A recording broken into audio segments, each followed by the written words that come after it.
VCD number 1091, இடம் டக்கோர், முரளி தேதி 23/7/1968, விளக்கம் கொடுக்கப்பட்ட தேதி 14/4/2009, VCD number 1091, place Dakor, Murali date 23/7/68, clarification date 14/4/2009.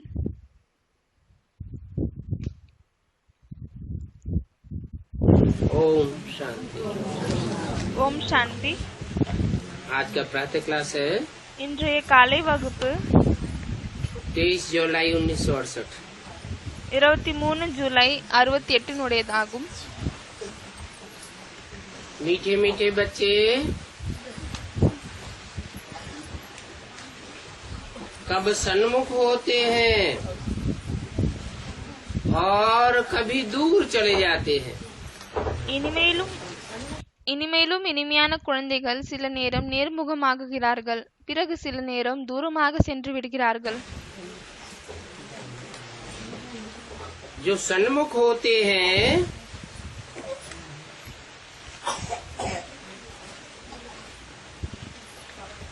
वो फिर वहीं रहते हैं। யார் நேர்முகமாக இருக்கிறார்களோ அவர்கள் பிறகு அங்கேதான் இருக்கிறார்கள். जहाँ याद करते हैं, எங்கு நினைவு செய்கிறார்களோ அங்குதான். क्योंकि याद की यात्रा में सभी कुछ समाया हुआ है। ஏனென்றால் நினைவினுடைய யாத்திரையில் அனைத்தும் இருக்கிறது. गाया जाता है, सन्मुख रहने से नजर से निहाल होते हैं। பாடவும் படுகிறது, நேர்முகமாக இருப்பதால் பார்வையிலிருந்து விடுபட்டு செல்கிறோம். क्योंकि आत्मा की नजर जाती है ना परमपिता परमात्मा में। ஏனென்றால் ஆத்மாவினுடைய பார்வை பரம்பிதா பரமாத்மாவின் மீது செல்கிறது இல்லையா?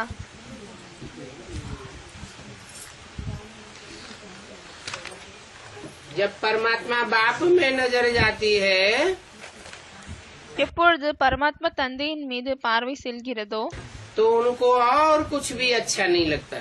அப்பொழுது அவர்களுக்கு வேற எதுவுமே நல்லா இருக்காது. उनकी याद से ही विकर्म विनाश होते हैं। அவருடைய நினைவின் மூலமாக தான் விகர்மங்கள் அழிகிறது. तो बच्चों को अपने ऊपर कितनी खबरदारी रहनी चाहिए। ஆகவே குழந்தைகளுக்கு தன் மீது எவ்வளவு எச்சரிக்கை இருக்க வேண்டும். क्योंकि याद न करने से माया समझ जाती है ஏனென்றால் நினைவு செய்யாவிட்டால் மாயா வந்து புரிந்து கொள்கிறது. कि इनका भी योग जुटा हुआ है, तो फिर वो अपनी तरफ खींचती है। என்னவென்றால் இப்பொழுது இவர்களுடைய யோகம் வந்து உடைந்திருக்கிறது, ஆகவே மாயை பிறகு தன் பக்கம் இழுத்துக் கொள்கிறது. और जब अपनी तरफ खींचती है तो कुछ न कुछ उल्टा काम कराई देती है। எப்பொழுது தன் பக்கம் இழுக்கிறதோ அப்பொழுது பிறகு ஏதோ ஒரு தலைகீழான வேலையை செய்விக்கிறது. बच्चे जब उल्टा काम कराई कर लेते हैं குழந்தைகள் எப்பொழுது பிறகு தலைகீழான வேலையை செய்து கொள்கிறார்களோ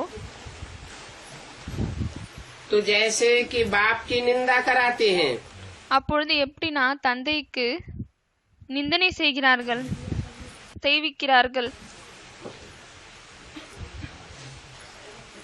भक्ति मार्ग में गाते हैं, बाबा मेरा तो एक दूसरा न कोई। பக்தி மார்க்கத்தில் பாடுகிறார்கள், பாபா நீங்கள் தான் எனக்கு வேறு யாருமே இல்லை. तो इसके लिए भी बाप कहते हैं, बच्चे ये मंजिल बहुत ऊंची है। ஆகவே இதற்காகவும் தந்தை சொல்கிறார், குழந்தைகளே இந்த வழி மிகவும் உயர்ந்ததாகும். कौन सी? எது? मेरा तो एक बाबा दूसरा न कोई। என்னுடையது ஒரே ஒரு தந்தை தான், வேறு யாருமே இல்லை. इस मंजिल में जो रहने वाले हैं उनकी निशानी है काम करते हुए भी बाप में नजर लगी रहती है। இந்த பயணத்தில் இருக்கக்கூடியவர்களின் அடையாளம் என்னவென்றால், அவர்கள் வேலை செய்து கொண்டிருக்கும் பொழுது கூட அவர்களின் பார்வை தந்தையின் மீதுதான் இருக்கும். बाप को ही याद करते हैं। தந்தையை மட்டும்தான் நினைவு செய்வார்கள். यह है ऊंच से ऊंच मंजिल। இது உயர்ந்ததிலும் உயர்ந்த பயணமாகும். कर्म करते याद में रहना, इसमें प्रैक्टिस बहुत अच्छी चाहिए। வேலையை செய்து கொண்டே நினைவு செய்வது, இதுல பிராக்டிஸ் ரொம்ப நல்ல விதமாக வேண்டும். कोई भी कर्मेंद्रियों से कर्म करते हो, எந்த ஒரு கர்மேந்திரியங்கள் மூலமாக கர்மத்தை செய்தாலும் சரி, परंतु अगर प्रैक्टिस अच्छी है ஆனால் ஒருவேளை பிராக்டிஸ் நல்லா இருந்துச்சுன்னா तो याद में रह सकते हैं। அப்பொழுது நினைவில் இருக்கலாம். अगर प्रैक्टिस नहीं करते हैं ஒருவேளை பிராக்டிஸ் செய்யல, तो जैसे कि बाप की निंदा कराते हैं, அப்பொழுது எப்படின்னா தந்தைக்கு நிந்தனை செய்விக்கிறார்கள், वाइब्रेशन खराब कर देते हैं। வைப்ரேஷனை கெடுத்து விடுகிறார்கள், उल्टा काम करने लग जाते हैं। தலைகீழான வேலையை செய்ய தொடங்கி விடுகிறார்கள். समझो कोई क्रोध में आकर के आपस में लड़ते झगड़ते हैं, புரிந்து கொள்ளுங்கள், ஒருவேளை யாராவது கோபத்துல வந்து ஒருத்தரின் ஒருத்தர் சண்டையிடுகிறார்கள், तो ये भी निंदा कराई ना। ஆகவே இது கூட நிந்தனை செய்விக்கிறார்கள் இல்லையா? इसमें बड़ी खबरदारी रखनी है। இதுலயும் மிகவும் எச்சரிக்கை வைக்க வேண்டும். अपने गृहस्थ व्यवहार में रहते हुए बुद्धि एक बाप से लगाना है। தன்னுடைய குடும்ப வாழ்க்கையில் இருந்து கொண்டும் கூட புத்தியை ஒரே ஒரு தந்தையோடு தான் ஈடுபடுத்தணும். व्यवहार में अनेकों के साथ आना पड़ता है, நிறைய பேருடைய தொடர்பில் வர வேண்டியதாக இருக்கிறது. परंतु बुद्धि तो एक बाप में लगानी है ना। ஆனால் புத்தியை ஒரே ஒரு தந்தையோடு தான் ஈடுபடுத்தணும் இல்லையா? ऐसे भी नहीं है कि कोई संपूर्ण हो गया है। இப்படி கூட இல்லை, என்னன்னா யாராவது வந்து முழுமை அடைஞ்சிட்டாங்க, அப்படி இல்ல. कोशिश ऐसी करनी चाहिए இப்படிப்பட்ட முயற்சியை செய்ய வேண்டும். कि हम ऐसे देही अभिमानी बने। என்னவென்றால் நம்ம வந்து இப்படிப்பட்ட தேகி அபிமானியாக ஆகணும், தேகத்தை மறக்கணும். देह अभिमान में आने से कुछ न कुछ उल्टा काम हो जाता है। தேகாபிமானத்தில் வருவதால் ஏதோ ஒரு தலைகீழான வேலை வந்து செய்கிறோம். गोया बाप की निंदा कराते हैं। அப்பொழுது அவர்கள் தந்தைக்கு அவதூறம் செய்விக்கிறார்கள். अभी बाप कहते हैं இப்பொழுது தந்தை சொல்கிறார், कि सदगुरु की निंदा कराने वाले சத்குருக்கு அவதூறம் செய்விக்கக்கூடியவர்கள் लक्ष्मी नारायण के पास ठौर नहीं पावेंगे। லக்ஷ்மி நாராயணனிடம் அவர்களுக்கு இடம் கிடைக்காது. वो गुरु लोग तो ऐसे ही कहते रहते हैं, सदगुरु निंदक ठौर न पावे। அந்த குருக்கள் வந்து இப்படிதான் சும்மா சொல்லினே இருக்காங்க, என்னவென்றால் சத்குருக்கு நிந்தனை செய்யக்கூடியவர்களுக்கு இடம் கிடைக்காது. वो तो अपने ही घर गृहस्थ का ठौर छोड़ के भागते हैं। அவர்கள் தானே தன்னுடைய இல்லற குடும்ப வாழ்க்கையினுடைய இடத்தை விட்டு விட்டு ஓடிவிடுகிறார்கள். फिर औरों से भीख मांग करके ठौर बनाते हैं। பிறகு மற்றவர்களிடம் பிச்சை வாங்கி தனக்கான ஒரு இடத்தை உருவாக்கி கொள்கிறார்கள். मठ पंथ बनाते हैं। மடங்களை உருவாக்குகிறார்கள். उनके पास तो कोई ठौर नहीं है। அவர்களிடம் எந்த ஒரு இடமும் இல்லை. ये बाप आकर के तो नई दुनिया का ठौर देते हैं। இந்த தந்தை வந்துவிட்டு புதிய உலகத்தினுடைய இடத்தை கொடுக்கிறார். उसके लिए அதற்காக अभी से पुरुषार्थ करते रहो। இப்பொழுதிலிருந்து நீங்கள் புருஷார்த்தத்தை செய்து கொண்டே இருங்கள். पुरुषार्थ करने से तुम बहुत शीतल बन जाएंगे। முயற்சி செய்வதால், அதாவது புருஷார்த்தம் செய்வதால் நீங்கள் மிகவும் குளிர்ந்தவர்களாக ஆகிவிடுவீர்கள். मन भी शीतल हो जाएगा, तन भी शीतल हो जाएगा, इंद्रियां भी शीतल हो जाएंगी। மனம், உடல், பிறகு இந்திரியங்கள் அனைத்தும் குளிர்மையாகும். 5 विकारों की सभी बातें निकल जाएंगी। 5 விகாரங்களுடைய எல்லா விஷயமும் வெளியேறிவிடும். और बाप से बहुत ताकत मिल जाएगी। பிறகு தந்தையிடமிருந்து அதிகமாக சக்தி கிடைத்துவிடும். फिर कामकाज भी करना है। பிறகு வேலை கூட செய்யணும். बाप ऐसे नहीं कहते हैं कि कर्मेंद्रियों से कर्म न करो। தந்தை இப்படி சொல்வதில்லை. என்னவென்றால், நீங்கள் கர்மேந்திரியங்கள் மூலமாக கர்மங்களை செய்யாதீர்கள். அப்படி தந்தை சொல்வதில்லை. वहाँ नई दुनिया में तो तुम्हारा कर्म अकर्म हो जाएगा। அங்கு புதிய உலகத்தில் உங்களுடைய கர்மங்கள் அகர்மமாக மாறிவிடும். अभी कलयुग में जो तुम कर्म करते हो இப்பொழுது நீங்கள் கலியுகத்தில் எந்த கர்மங்களை செய்கிறீர்களோ वो विकर्म बन जाते हैं। அது விகர்மமாகுகிறது. अभी पुरुषोत्तम संगम युग पर तुमको सीखना होता है। இப்பொழுது புருஷோத்தம சங்கம் யுகத்தில் உங்களுக்கு கற்றுக்கொள்ள வேண்டியதாக இருக்கிறது. वहाँ नई दुनिया में सीखने की बात नहीं है। அங்கு புதிய உலகத்தில் கற்றுக்கொள்ள வேண்டிய எந்த ஒரு விஷயமும் இல்லை.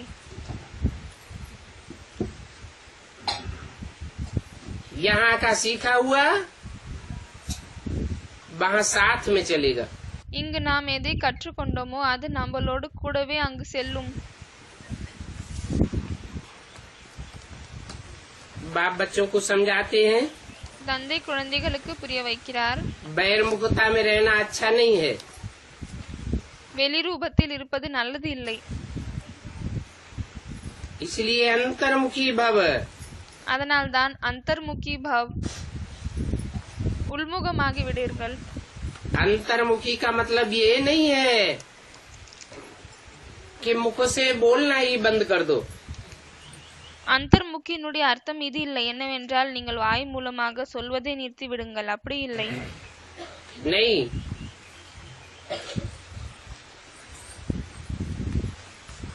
कोई मुख से बोलना बंद कर दे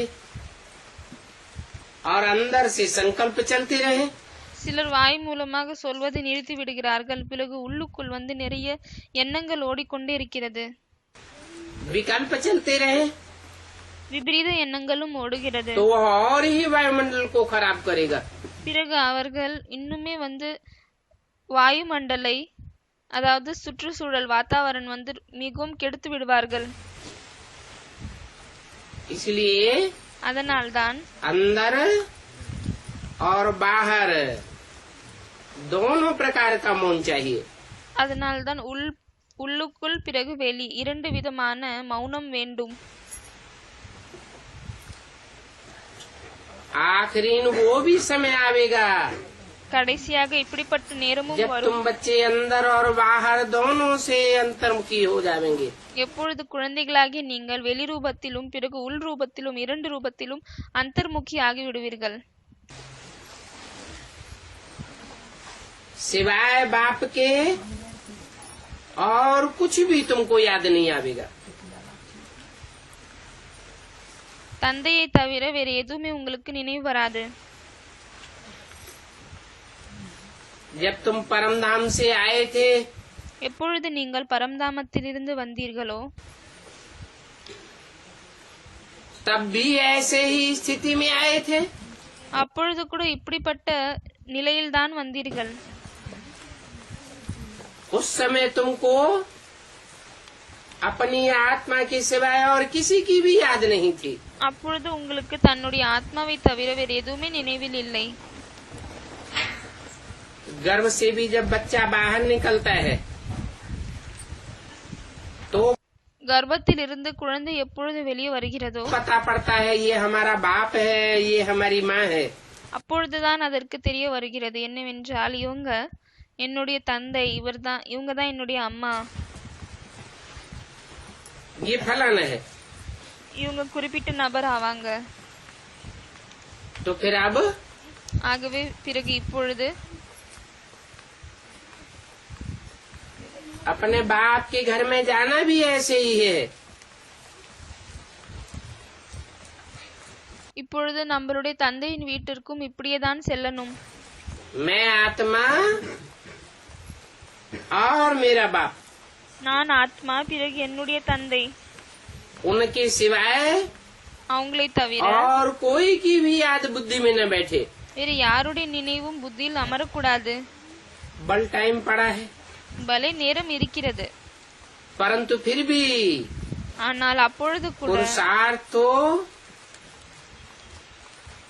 एड़ी चोटी का करना है। புருஷார்த்தம் தலையில் இருந்து கால் வரைக்கும் செய்யணும். 20 नाखूनों का जोर लगाना है, 20 நகத்தினுடைய பவரை யூஸ் பண்ணணும். क्योंकि इस शरीर पर तो कोई भरोसा नहीं, ஏனென்றால் இந்த உடல் மீது என்ன ஒரு நம்பிக்கையும் இல்லை, कब छूट जाए। எப்பொழுது விட்டு விடுவோம் என்று. सड़क पर चलते चलते मौत हो जाती है, ரோட்ல நடந்து கொண்டே இருக்கும் பொழுது மரணம் ஏற்படுகிறது. तो बच्चों को कोशिश करते रहना चाहिए। ஆகவே குழந்தைகளுக்கு முயற்சி செய்து கொண்டே இருக்க வேண்டும். ऐसी कोशिश करें जो घर में भी बहुत शांति बनी रहे। இப்படி நம்ம முயற்சி பண்ணணும். எதன் மூலமாக வீட்டுல கூட அந்த அமைதி சூழ்ந்து இருக்கணும். कोई प्रकार का कलेश न होने पावे, எந்த விதமான சண்டையும் கூட ஏற்படக்கூடாது. नहीं तो घर मोहल्ले वाले सभी कहने लग पड़ेंगे, இல்லையானால் வீட்டுல இருக்கக்கூடியவங்க, காலனில இருக்கக்கூடியவங்க எல்லாருமே சொல்ல தொடங்கி விடுவார்கள். कि इनमें कितनी अशांति है என்னவென்றால் இவர்களில் எவ்வளவு நிம்மதியின்மை இருக்கிறது. और ये अपन को शांति के सागर के बच्चे कहते हैं। இவ்வளவு நிம்மதியின்மை இருந்து கொண்டும் இவர்கள் தன்னை நிம்மதியின் கடலின் குழந்தைகள் என்று சொல்லிக் கொள்கிறார்கள்.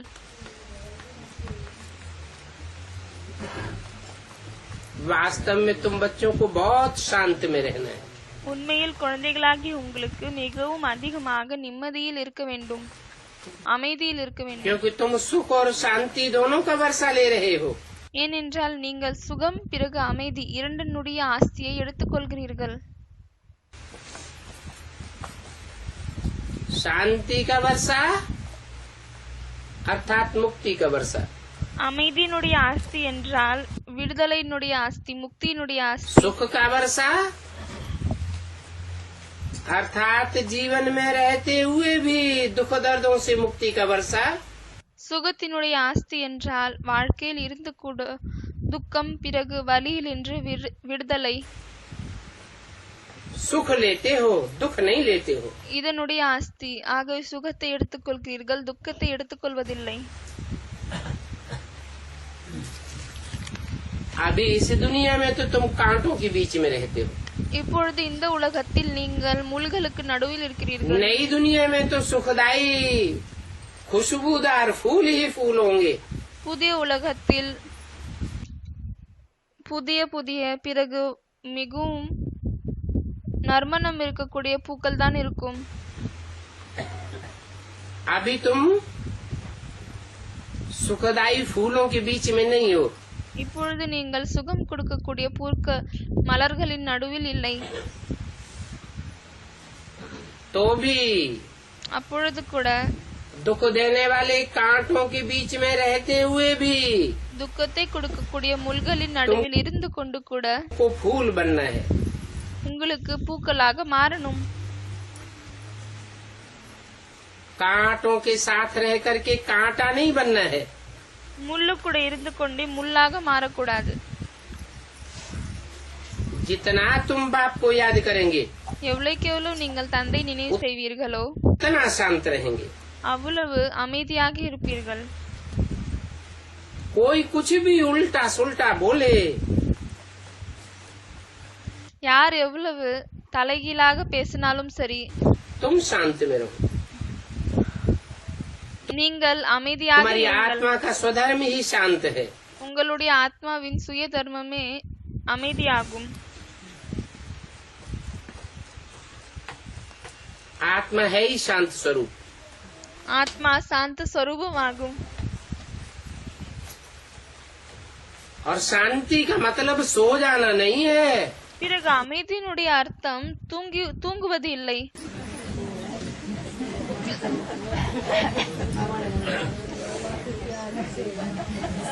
आत्मा जब अपनी असली शांति स्वरूप में टिक जावेगी तो निद्रा जीत बन जावेगी.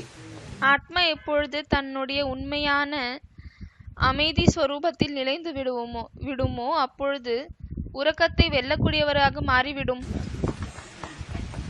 और शांत स्वरूप भी रहेगी. பிறகு அமைதியின் ஸ்வரூபமாக கூட இருக்கும். आत्मा है ही शांत स्वरूप. ஆத்மா சாந்த ஸ்வரூபமாகும். आत्मा अपने स्वधर्म में टिकनी चाहिए.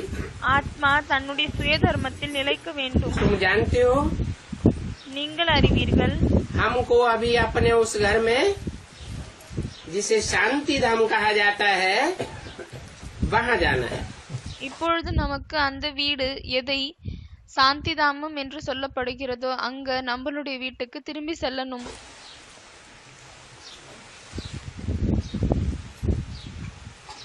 बाप भी शांति का सागर है. தந்தை கூட அமைதியின் கடல் ஆவார். तुम्हारा घर भी शांति का घर है. உங்களுடைய வீடு கூட அமைதியின் வீடாகும். शांति धाम कहते हो ना? சாந்திதாமம் என்று சொல்கிறீர்கள் இல்லையா? कहते भी हैं. तुमको भी शांति का घर बनना है. இதுவும் கூட சொல்கிறார் என்னவென்றால் உங்களுக்கு அமைதியினுடைய வீடாக மாறணும். वाहियात झरमुई जगमुई की बातें बहुत नुकसान कर देती है. வீணான மன வருத்தத்தை கொடுக்கக்கூடிய பேச்சுகள் மிகவும் அதிகமாக நஷ்டத்தை சேர்க்கிறது. बाप डायरेक्शन देते हैं. தந்தை டைரக்ஷன் ऐसी झरमुई जगमुई की बातें नहीं करनी चाहिए. தந்தை கட்டளை கொடுக்கிறார் என்னவென்றால் இப்படி வீணான மன வருத்தம் கொடுக்கக்கூடிய அழுக்கான விஷயங்களை பேசக்கூடாது. इन बातों से तुम बाप की निंदा कराते हो. இந்த விஷயங்கள் மூலமாக நீங்க தந்தைக்கு நிந்தனை செய்கிறீர்கள். शांति में कोई प्रकार की निंदा व विकर्म होता ही नहीं है. அமைதியில் எந்த விதமான நிந்தனை இல்லையானால் விகர்மம் ஏற்படாது. बाप की याद में रहने से और ही विकर्म विनाश होते रहेंगे. தந்தை நினைவில் இருப்பதால் இன்னுமே விகர்மங்கள் அழிந்து கொண்டே இருக்கும். अशांत न खुद होना चाहिए और न दूसरों को अशांत करना चाहिए. தன்னுடைய நிம்மதியும் கெடுத்துக்க கூடாது, அதே போல் மற்றவர்களுடைய நிம்மதியையும் கெடுக்க கூடாது. नहीं तो तमो प्रधान आत्मा खुद भी अशांत होती है. இல்லையானால் தமோ பிரதானமான ஆத்மா தானே நிம்மதி இல்லாமல் ஆகும் और उनको भी अशांत करती है. மற்றும் மற்றவர்களை கூட அசாந்தமாக்கிவிடும். किसको दुख देने से आत्मा नाराज होती है. யாருக்காவது துக்கத்தை கொடுத்தால் ஆத்மா கோச்சிக்குது. बहुत हैं जो रिपोर्ट लिखते हैं.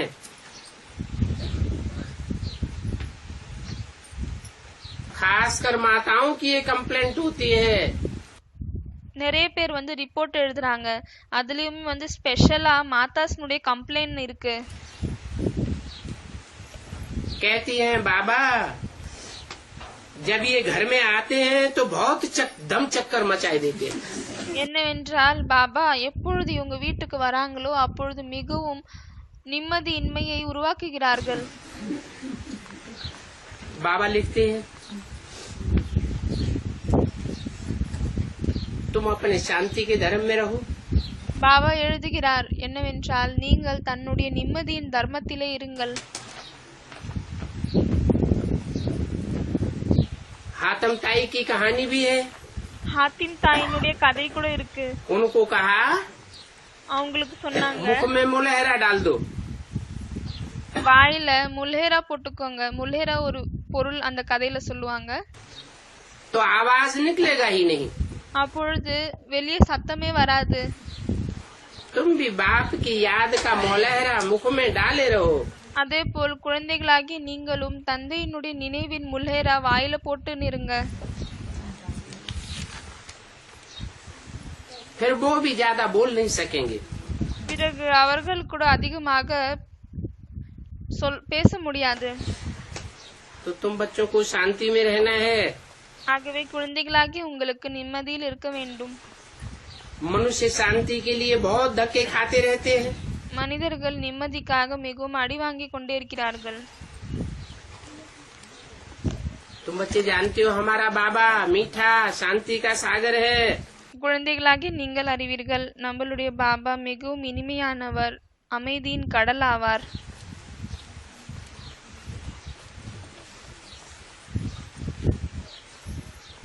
शांति की प्रैक्टिस कराए कराए सारे विश्व में शांति कराए देते हैं।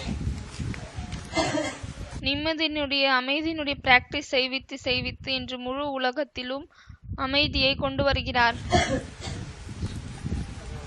फिर अपने भविष्य विश्व मर्तबे को भी याद करो। பிறகு தன்னுடைய வருங்காலத்தில் இருக்கக்கூடிய உலகத்தின் பிராப்தியையும் கூட நினைவு செய்யுங்கள். वहाँ नई दुनिया में होता ही एक धर्म है। அங்கு புதிய உலகத்தில் ஒரே ஒரு தர்மம் தான் இருக்கிறது.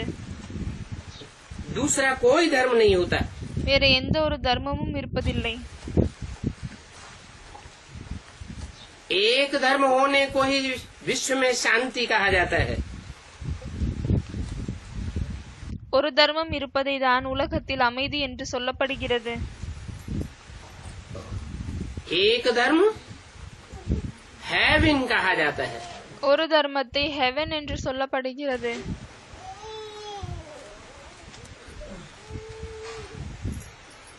पर जब दूसरे धर्म आते हैं பிறகு எப்பொழுது மற்ற தர்மம் வருகிறதோ तो हेवन की जगह हंगामा हो जाता है। அப்பொழுது ஹெவனுக்கு பதில் அங்கு வந்து புரட்சி நடக்கிறது. अभी देखो दुनिया में कितनी अशांति है। இப்பொழுது பாருங்கள், உலகத்தில் எவ்வளவு நிம்மதியின்மை இருக்கிறது. तुम बाप का वर्षा सारे विश्व का राज्य लेते हो। நீங்கள் தந்தையின் ஆஸ்தி முழு உலகத்தின் ராஜ்யம் எடுத்துக்கொள்கிறீர்கள். तो वहाँ एक धर्म होने के कारण कितनी शांति रहती है। ஆகவே அங்கு ஒரு தர்மம் இருக்கும் காரணத்தால் எவ்வளவு அமைதி இருக்கும். अभी तुम समझते हो இப்பொழுது நீங்கள் புரிந்து கொள்கிறீர்கள் कि हमारा तो घर ही शांति धाम में है। என்னவென்றால் நம்மளுடைய வீடே வந்து சாந்தி தாமத்தில் தான் இருக்கிறது. क्योंकि हमारा स्वधर्म ही शांत है। ஏனென்றால் நம்மளுடைய சுய தர்மமே நிம்மதிதான், அமைதிதான். ऐसे तो कोई नहीं कहेंगे இப்படி யாருமே சொல்ல மாட்டாங்க कि हमारे शरीर का स्वधर्म शांत है। என்னவென்றால் நம்மளுடைய உடலினுடைய ஸ்வதர்மம் நிம்மதியாகும், அமைதியாகும். आत्मा अविनाशी है तो उसका स्वधर्म शांत है। ஆத்மா அழிவில்லாததாகும், ஆகவே அதனுடைய சுய தர்மம் அமைதியாகும். शरीर तो विनाशी है। உடல் வந்து அழியக்கூடியதாகும். विनाशी धर्म का विनाशी ही होगा। அழியக்கூடிய உடலின் தர்மமும் அழியக்கூடியதாகும். तो शरीर विनाशी चीज है, ஆகவே உடல் आत्मा அழியக்கூடியதாகும். अविनाशी चीज है। ஆத்மா அழிவில்லாத பொருளாகும். जितना समय आत्माएं वहाँ रहती हैं எவ்வளவு நேரம் ஆத்மாக்கள் அங்கு இருக்கிறதோ तो कितना शांत रहती है। அப்பொழுது எவ்வளவு அமைதியாக இருக்கிறது. वहाँ शरीर तो नहीं होता। அங்கு உடல் என்பது இருப்பதில்லை. यहाँ तो सारी दुनिया में अशांति ही अशांति है। இங்கு முழு உலகத்திலும் நிம்மதியின்மைதான் இருக்கிறது. इसलिए शांति मांगते रहते हैं. அதனால்தான் அமைதியை கேட்கிறார்கள். परंतु कोई चाहे सदैव शांति में रहे, ஆனால் யார் வேண்டுமானாலும் எப்பொழுதற்காகவும் நிம்மதியில் இருக்கலாம். ये तो हो ही नहीं सकता. இது நடக்காத விஷயமாகும். बल 63 जन्म कोई वहाँ रहा पड़ा रहे, பலே 63 ஜென்மம் யார் வேணாலும் அங்கு இருக்கலாம், नीचे आवे ही नहीं, கீழே வரவே இல்லை, फिर भी आना तो जरूर पड़ेगा ना. அப்பொழுது கூட கண்டிப்பாக வர வேண்டியதாக இருக்கும் இல்லையா? हर एक आत्मा को अपना सुख और दुख का पार्ट बजा करके वापस जाना है. ஒவ்வொரு ஆத்மாவிற்கும் தன்னுடைய சுகம் மற்றும் துக்கத்தினுடைய நடிப்பை நடித்துவிட்டு திருப்பி செல்ல வேண்டியதாக இருக்கும். तो इस ड्रामा को अच्छी रीति ध्यान में रखना होता है. ஆகவே இந்த டிராமாவை நல்ல விதமாக நினைவில் வைக்க வேண்டியதாக இருக்கும். तुम बच्चों को ये ध्यान में रखना, बाबा हमको 2 वरदान देते हैं. குழந்தைகளாகி உங்களுக்கு இது நினைவில் வைப்பது என்னவென்றால் பாபா நமக்கு 2 வரதானங்களை கொடுக்கிறார். एक सुख का वरदान देते हैं ஒன்னு சுகத்திற்கான வரதானத்தை கொடுக்கிறார், और एक शांति का वरदान देते हैं. இரண்டாவது சாந்தியினுடைய வரதானத்தை கொடுக்கிறார். जिनमें मैं प्रवेश करता हूँ, யாருக்குள் நான் நுழைகிறேனோ इनकी आत्मा भी बैठ सुनती है. இவங்களுடைய ஆத்மாவும் அமர்ந்து கொண்டு கேட்குது. सबसे जास्ती इनके कान नजदीक सुनते हैं. மிகவும் அதிகமாக இவருடைய காது அருகாமையில் இருந்து கேட்கிறது. इनका कान मुख के नजदीक है ना. இவருடைய காது வாய்க்கு அருகில் இருக்கிறது இல்லையா? तुम्हारा कान तो फिर भी इतनी दूर है. உங்களுடைய காது கூட பாத்தீங்கன்னா ரொம்ப தூரமா தான் இருக்கு. इनका तो मुख, इनका कान बिल्कुल नजदीक है. இவருடைய வாய் இவருடைய காது மிகவும் அருகில் இருக்கிறது. ये झट सुन लेते हैं. இவர் உடனே கேட்கிறார். बाकी सुन तो लेते हैं, அதை தவிர फिर கேட்டுக்கொள்கிறார். भी அப்பொழுது கூட इनके सुनने और समझने में अंतर पड़ जाता है. இவர் கேட்பது பிறகு புரிந்து கொள்வதில் வித்தியாசம் ஏற்படுகிறது. इनके யாருக்கு? है? ब्रह्मा और प्रजापिता के सुनने और समझने में பிரம்மா பிறகு பிரஜாபிதாருக்கு अंतर पड़ जाता है. கேட்பது பிறகு புரிந்து கொள்வதில் வித்தியாசம் ஏற்படுகிறது. ब्रह्मा को बाबा बेबी कहते हैं, பிரம்மாவை பாபா பேபின்னு சொல்றாரு. ब्रह्मा है बेबी बुद्धि, பிரம்மா பேபி புத்தி ஆவாரு. तो उतनी जल्दी समझ नहीं सकता है. அப்பொழுது அவரால் அவ்வளவு சீக்கிரமாக புரிந்து கொள்ள முடியாது. सुनते तो हैं கேட்கிறார் தான், लेकिन समझ नहीं सकते. ஆனால் புரிந்து கொள்ள முடியாது. और राम बाप को कहा जाता है. மற்றும் ராமர் தந்தைக்கு சொல்லப்படுகிறது. बाप तो होता ही समझदार है. தந்தை ரொம்பவே புரிஞ்சுக்க கூடியவராக தான் இருப்பாரு, इंटेलिजेंटाக இருப்பாரு. इतना समझदार कि सुनने के साथ साथ समझता भी जाता है. இவ்வளவு புரிதல் கொண்டவர் என்னவென்றால் கேட்கிறதுக்கு கூடவே புரிஞ்சுக்கிறாரு. बाकी दोनों के कान झट सुनते हैं. அதை தவிர இவர்கள் இருவரின் காது சீக்கிரமாக கேக்குது, உடனடியாக கேக்குது. तुम्हारे कान इतनी जल्दी सुनते भी नहीं. 70 साल हो गए सुनते सुनते. உங்களுடைய காது இவ்வளவு சீக்கிரமாக கேட்குவதும் கூட இல்ல, 70 வருஷம் ஆயிடுச்சு கேட்டுக்கொண்டே இருக்கிறீர்கள். अभी तक सुनते ही नहीं. இப்பொழுது வரை கேட்பதே இல்லை. समझने की बात तो और भी दूर हो जाती है. புரிஞ்சுக்கிற விஷயம் இன்னுமே தூரமாகி விடுகிறது. चाहे तो सभी बातें समझ सकते हैं. வேணும்னா எல்லா விஷயத்தையும் புரிஞ்சுக்கலாம். बाप कहते हैं मीठे मीठे बच्चों, தந்தை சொல்கிறார், இனிமேலும் இனிமையான குழந்தைகளே. और मीठे मीठे तो सभी को कहते हैं.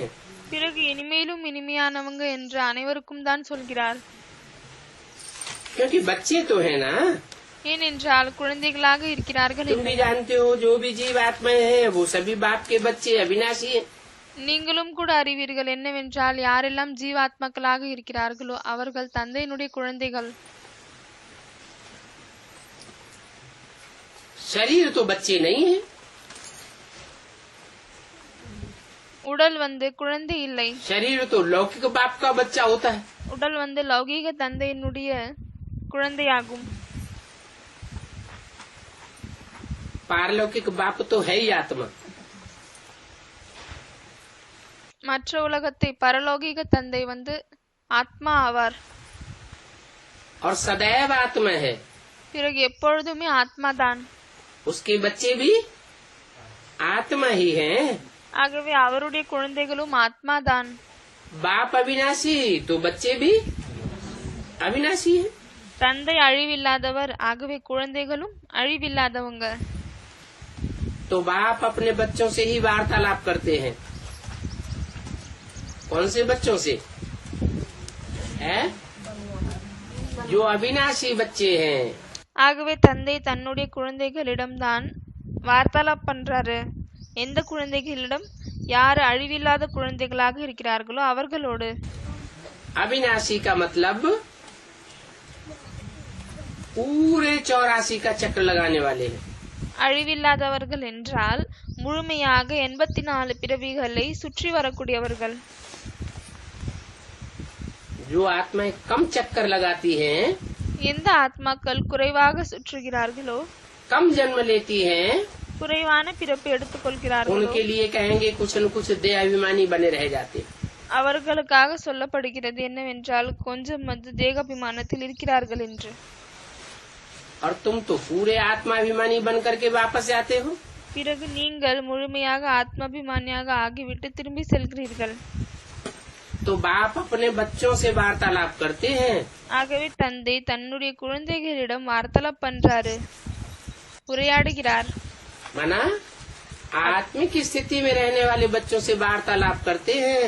அப்படின்னா ஆத்மீக நிலையில் இருக்கக்கூடிய குழந்தைகளோடு உரையாடுகிறார். देवान में रहने वाले बच्चों से वार्तालाप नहीं करते हैं। தேகாபிமானத்தில் இருக்கக்கூடிய குழந்தைகளோடு உரையாடுவதில்லை. इसको कहा जाता है रूहानी नॉलेज। இதைதான் ஆன்மீக ஞானம் என்று சொல்லப்படுகிறது. ये रूहानी नॉलेज रूह की स्टेज में स्थित रहने वाले बच्चों के पल्ले पड़ती है। இந்த ஆன்மீக ஞானம் ரூஹானி நாலேஜ் ஆத்மாவினுடைய நிலையில் இருக்கக்கூடிய குழந்தைகளுக்கு தான் புரியும். और सुप्रीम रूह बैठ பிறகு சுப்ரீம் ஆத்மா அமர்ந்து கொண்டு तुम रूहों को ही समझाते हैं। ஆத்மாவாக இருக்கக்கூடிய உங்களுக்கு தான் புரிய வைக்கிறார். रूहानी बाप का प्यार रूहों के प्रति है। ரூஹானி தந்தையினுடைய அன்பு ஆத்மாக்களுக்காக தான் இருக்கிறது. जो भी है वो सभी बच्चे रूह हैं। யாரெல்லாம் இருக்கிறார்களோ அவர்கள் அனைத்து குழந்தைகளும் ஆத்மா ஆவாங்க. बल अभी तमो प्रधान बन गए हैं। பலே இப்பொழுது தமோ பிரதானமாக ஆகிவிட்டனர். फिर भी बाप तो जानते हैं। தந்தை இதை அறிவார். जब ये घर में थे, परमधाम में थे, எப்பொழுது இவர்கள் வீட்டில் இருந்தார்கள், பரம்தாமத்தில் இருந்தார்கள், तब तो सतो प्रधान थे। அப்பொழுது சதோ பிரதானமாக தான் இருந்தார்கள். अभी तमो प्रधान बन गए हैं। இப்பொழுது தமோ பிரதானமாக ஆகிவிட்டனர். तो बाप तो सभी बच्चों को रास्ता बतलाते रहते हैं। ஆகவே தந்தை அனைத்து குழந்தைகளுக்கும் வழியை சொல்லிக் கொண்டே இருக்கிறார். चाहे तमो प्रधान बन गए हैं और चाहे पुरुषार्थ करके सात्विक स्टेज में आए हैं। தமோ பிரதானமாக ஆகிவிட்டாலும் சரி, இல்லையானால் புருஷார்த்தத்தை செய்துவிட்டு சத்தோ பிரதானமாக ஆகினாலும் சரி. बाकी वरदान देने की बात नहीं है। அதை தவிர வரதானத்தை கொடுக்க வேண்டிய விஷயம் இங்கு இல்லை. रास्ता बताने की बात है। வழியை சொல்ல வேண்டிய விஷயமாகும். ऐसे नहीं कहते हैं कि धनवान भव। இப்படி சொல்லுவதில்லை. என்ன என்றால் தனுவான் பவ, அதாவது பணக்கார ஆகிவிடுங்கள். धन धान्य से भरपूर हो जाओ. பணம், பிறகு செல்வம் மற்றும் தானியங்களில் நிரம்பி விடுங்கள். அப்படி சொல்வதில்லை. क्योंकि जानते हैं ஏனென்றால் அவர் அறிவார். दुनिया का विनाश होने वाला है, तो धन धान्य सब खलास होने वाला है या रहेगा? உலகமே அழிய போகிறது. அப்பொழுது நம்ம கிட்ட இருக்கக்கூடிய செல்வம், தானியங்கள் இது நம்ம கிட்டே இருக்குமா, இல்லையானால் அழியுமா? वो तो सब खलास हो जाएगा. அது அனைத்துமே அழிய போகிறது. ऐसे भी नहीं कहते कि आयुष्मान भव. இப்படி கூட சொல்வதில்லை ஆயுஷ்மான் பவ, ஆரோக்கியமாக இருங்கள் என்று. क्यों? ஏன் அப்படி சொல்வதில்லை?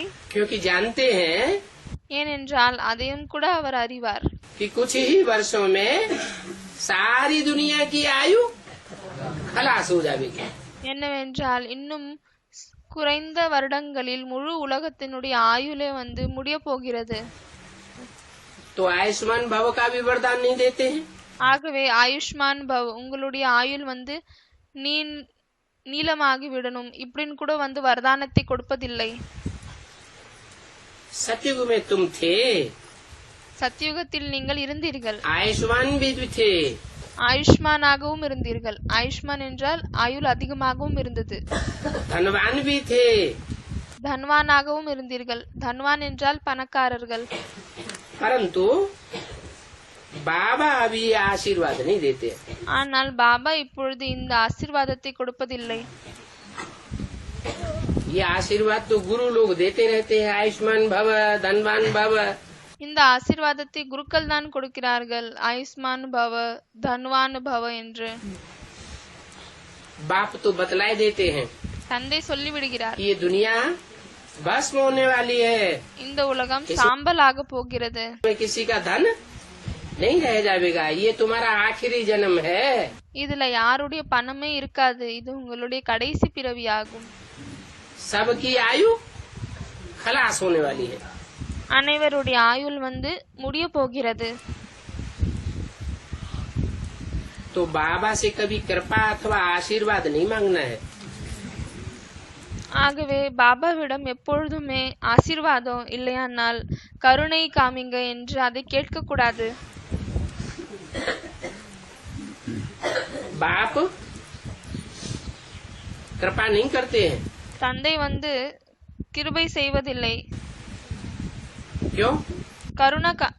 கருணை செய்வதில்லை. ஏன் அப்படி? एक के ऊपर कृपा कर देवे तो दूसरे कहेंगे कि हमारे ऊपर तो की नहीं.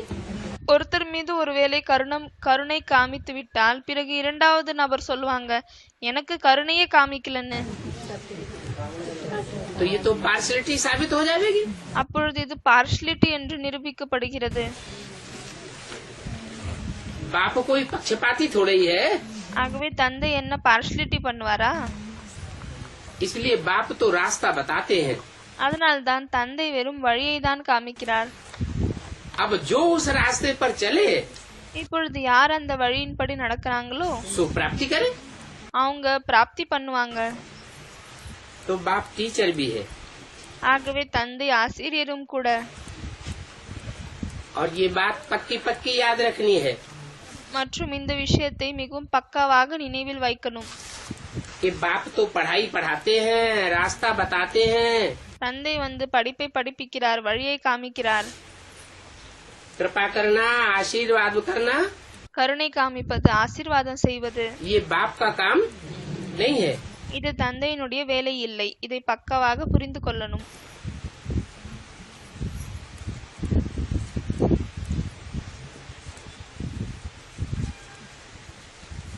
तो वो शिव बाबा हमारा बाप भी है, टीचर भी है और ज्ञान का सागर भी है.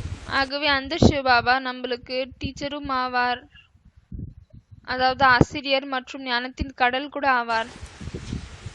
தந்தையும் बाप ஆவார். ही बैठ करके अपना और रचना के आदि मध्य अंत का राज सुनाते हैं. தந்தை தான் அமர்ந்து கொண்டு தன்னுடையது மற்றும் படைக்கக்கூடியவரின் ஆரம்பம், நடு, கடைசியை பற்றி சொல்கிறார். जिससे तुम चक्रवर्ती राजा बन जाते हो. எதன் மூலமாக நீங்கள் சக்கரவர்த்தி ராஜாவாகி விடுகிறீர்கள். ये सारा ही चक्कर ऑलराउंड है।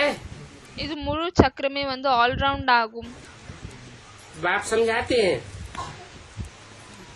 इस समय ये सारी दुनिया रावण राज्य में है। தந்தை புரிய வைக்கிறார், இந்த நேரத்தில் இந்த முழு உலகமும் ராவண ராஜ்யத்தில் தான் இருக்கிறது. एक भी आत्मा ऐसी नहीं है ஒரே ஒரு ஆத்மா கூட இப்படி இல்லை जो इस रावण राज्य से बाहर हो। யார் இந்த ராவண ராஜ்யத்திலிருந்து வெளியே இருக்காங்க. सबके ऊपर रावण का कंट्रोल है। அனைவரின் மீதும் ராவணனுடைய கண்ட்ரோல் தான் இருக்கு. वो भक्ति मार्ग वाले तो समझते हैं कि रावण का राज्य सिर्फ लंका में था। அந்த பக்தி மார்க்கத்தில் இருக்கக்கூடியவர்கள் புரிந்து கொள்கிறார்கள் என்னவென்றால் இந்த ராவணனுடைய ராஜ்யம் வெறும் லங்கால மட்டும்தான் இருந்துச்சுன்னு. वास्तव में உண்மையில ये सारी दुनिया ही बेहद की लंका है। இந்த முழு உலகமே எல்லைக்கு அப்பாற்பட்ட லங்கா ஆகும். इसके चारों तरफ पानी ही पानी है। இதற்கு நான்கு புறமும் தண்ணியே தண்ணி தான் இருக்கு.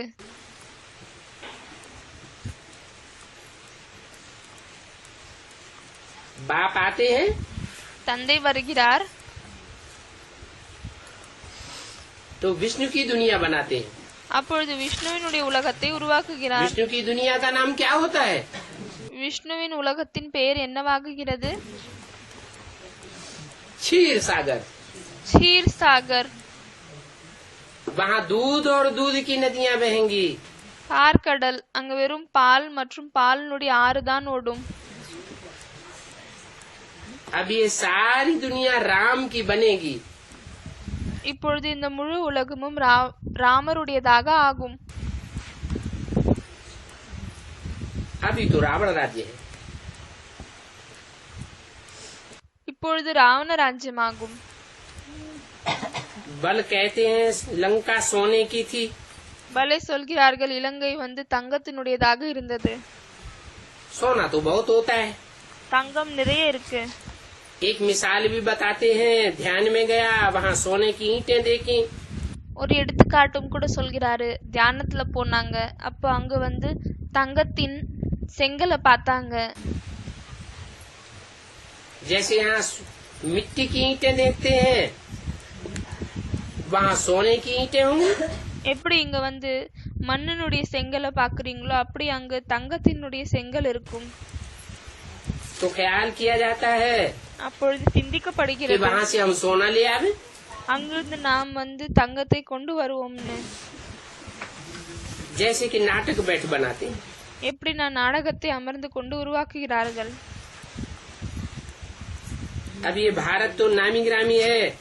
இப்பொழுது இந்த பாரதம் பேர் புகழ் கொண்டதாகும். क्योंकि और खंडों में इतना सोना हीरे जवाहरात नहीं होते हैं। ஏனென்றால் மற்ற கண்டங்களில் இவ்வளவு வைரம் வைடூரியம் தங்கம்லாம் இருக்காது. जितना भारत में होता है। எவ்வளவு பாரதத்தில் இருக்கிறதோ அவ்வளவு வேற எங்கேயுமே வந்து இல்லை. भारत की भारी महिमा है। பாரதத்திற்கு மிகவும் அதிகமாக மகிமை இருக்கிறது. फिर भी बाप कहते हैं मैं सिर्फ भारतवासियों की ही सदगति नहीं करता हूँ। அப்பொழுது கூட தந்தை சொல்கிறார், நான் வெறும் பாரத மக்களுக்கு மட்டும் சத்கதியை செய்வதில்லை, खास भारतवासियों की और आम सारी दुनिया की सदगति करता हूँ।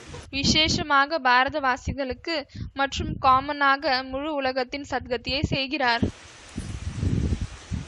सभी को वापस ले जाता हूँ। அனைவரையும் திரும்பி அழைத்து செல்கிறேன். तो बाप अभी आए हैं गाइडेंस करने के लिए। ஆகவே தந்தை இப்பொழுது வந்திருக்கிறார் கைடு பண்றதுக்காக, வழிகாட்டுவதற்காக. तीर्थों में जाते हैं, தீர்த்தங்களில் செல்கிறார்கள், वहाँ गाइड होते हैं ना। அங்கு வழிகாட்டிகள் இருக்கிறார்கள் இல்லையா? वो तो है हद के गाइड।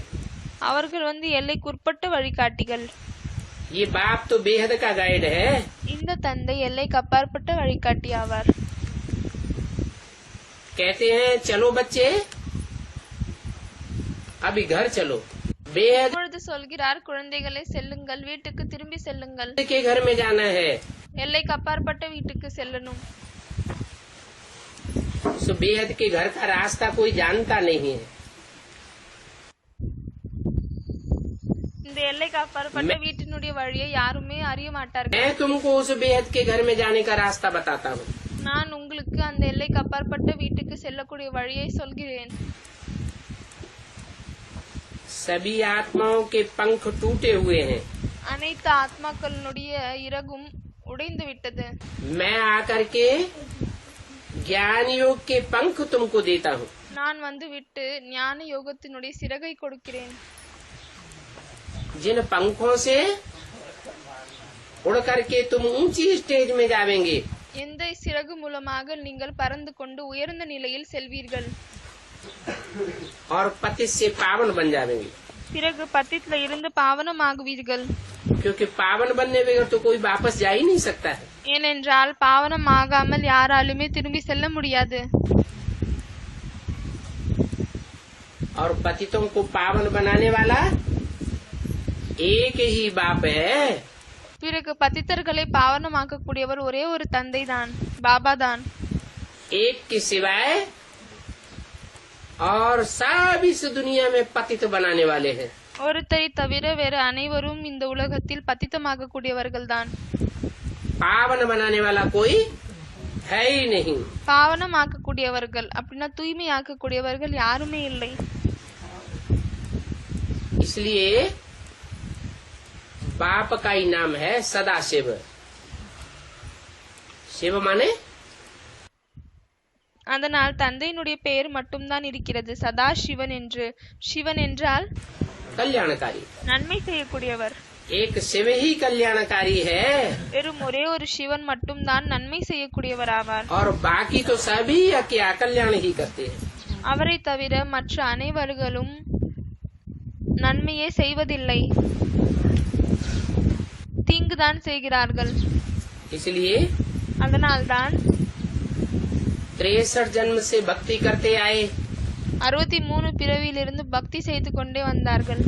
भक्ति வந்தீர்கள். करते करते भी इसी दुनिया में पड़े हुए हैं। பக்தி செய்து கொண்டே வந்து இதே உலகத்தில் தான் விழுந்திருக்கிறீர்கள். दुनिया में दुख दर्द और ही बढ़ते जाते हैं। உலகத்தில் துக்கம் பிறகு வலிகள் இன்னுமே அதிகரித்துக் கொண்டேதான் செல்கிறது.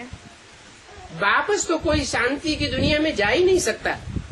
சாந்தியினுடைய உலகத்தில் யாராலையுமே திரும்பி செல்ல முடியவில்லை.